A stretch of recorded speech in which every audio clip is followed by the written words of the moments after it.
Hello there and welcome to MyFactoryModels. This is part 2 of the Airfix Vintage Classics Russian T34 mini tank build, the 176 scale, more or less. Yeah, 176 scale. So we've mixed up the priming colours, basically done the whole model in the grey I had left over, which I've been using for the Hanomag as well. Then I've painted black over that, and then I've mixed up my experimental kind of olive drab colour, or the T34 green, incidentally, which we've mixed using System 3 acrylic in pale olive green. It's a good all round paint. It's an unusual green, this one, but you can adapt it to lots of uses. But that's too bright in itself to paint this correct colour, or pretty much, an approximation of that colour. So what you've got to do then, that's the final colour there, is add a touch of brown, just a regular medium to dark brown, touch of brown in there till you've darkened the green. Darken it to what satisfies you, and then to lighten it a little more, because you're looking for that colour basically.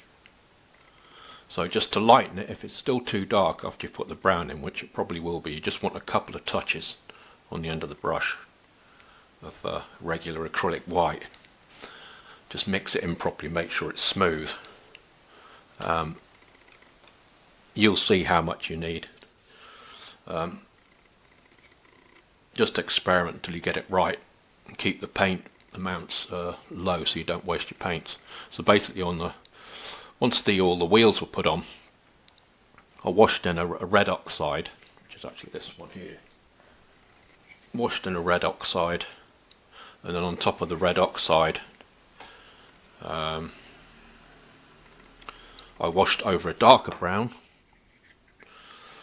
and then as you'll see in a moment, I then painted in the black wheel rims. But prior to painting in the black wheel rims, I gently dabbed in some washes of the T34 green, or matte US light green as it's called on the Airfix box. But see, it's a Russian tank, I'm going to call it Russian green. So just because it's a really cheap little basic kit doesn't mean to say that I just want to rush this. Depends what you're using it for. I mean, these are also good for wargamers, but people know that already. But it's a good little tank for wargamers. But point of me making this is to show that what paint can achieve on a model with absolutely no detail. So we're using the paints to give an illusion of detail, to see the power of what paint can do on literally beyond the bones, beyond the bare bones model. So we're going to just use basic paints that anybody can buy from a model or an art shop, and just to give that illusion of detail and depth and shadow and light on any model. Basically, you can adapt that to anything. If you can paint this tank, you just branch out and paint other things. So it's not really a tank you're painting a model. That's how I see it anyway. Which is what it is. But so yeah, so this is part 2, and part 3 it'll all be assembled and uniformly painted by then, and the wheels will all be painted up on that side. I left that bare just to show you the difference. So that's the red oxide and the brown without any other black or the Russian green in there, and that's the other side with the Russian green, or its correct term, the matte US light green, or my concocted version of it, and then your black wheel rims. So thanks for watching this little video, and I'll see you on part 3. Bye for now. Well, hello there and welcome to MyFactoryModels. This is the final reveal, come chat, for the Airfix Vintage Classics 176 scale Russian T34 World War II tank, famous World War II tank. As many of you will know, some won't.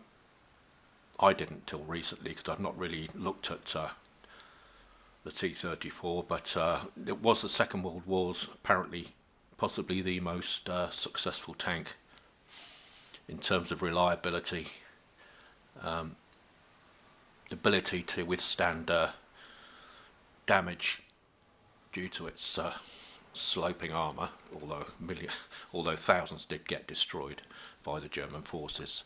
But and also its, like I say, reliability, and also its basic construction allowed it to be literally built in the factories and then apparently just driven straight out onto the battlefield.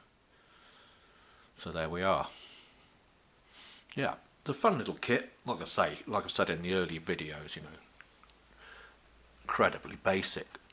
All I've tried to do is put it together without any extra detailing apart from implied detailing by tonal variations in the paintwork from the brush. That was the aim, just to show other people what you can try and achieve just by glazing and layering very thin washes and just, adding in a few gentle panel lines.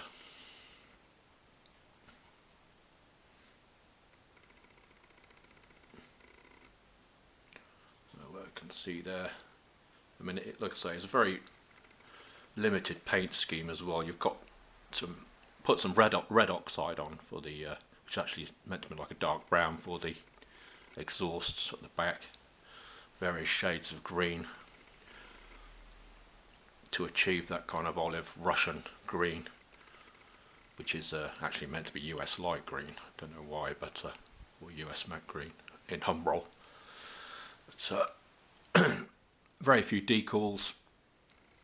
In fact, that's just the two. Touch of silver on the front of the tank for the light there, and on the machine gun at the front I've painted that gunmetal just as a little bit of variation for the eye. It was possibly painted green, I'm not sure about that, but yeah, really fun little build, great little diversion, fun little build, really enjoyed it. What's not to enjoy, because you can't really go wrong with these. Oh, the only other extra thing I've done, because I thought this was really a bit barren along here, I fixed in 2 handles on each side, some wire, so I've put a couple of extra handles in there. And as I mentioned on the introduction video, I changed the gun barrel. That was for the 85mm gun, and I cut a thicker one out of sprue because the standard one was too thin. And that's basically it. The only tricky part, as anyone who knows built Airfix, the old vintage 176 kits, is the horrible tracks, which are basically rubbish, but I still wanted to keep them standard. Although these are better than some of the other ones like the Panther kit, and the reason I say that is because the pins, the rubber pins connecting the tracks, are actually quite long, so they tend not to snap.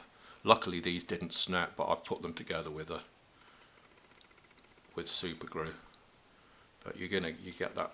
I tried to fill that with clear varnish, but you still get a bit of a awkward little gap. It's a little detail, but yeah. So apart from the tracks, which were a fiddle to get on, and they did actually not snap, but they did come apart even after they were glued once, so I had to re-glue them. So apart from the tracks, which most of us know about on these kits, they're just a good little practice kit. Fun to pop on, fun to have with your collection, small tank collection or armour collection on your shelf.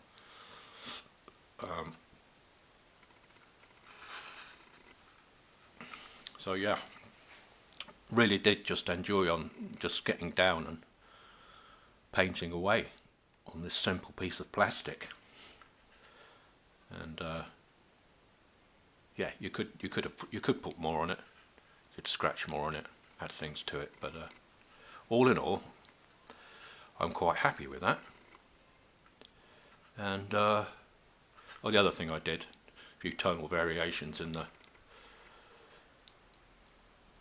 reflection of light, very, very slight though, you don't want to overdo that.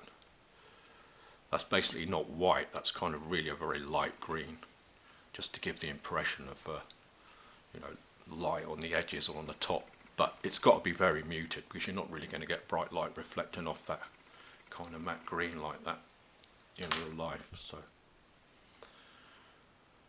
I think that's all I'm going to say about this. Yep, after this chat there's some photos.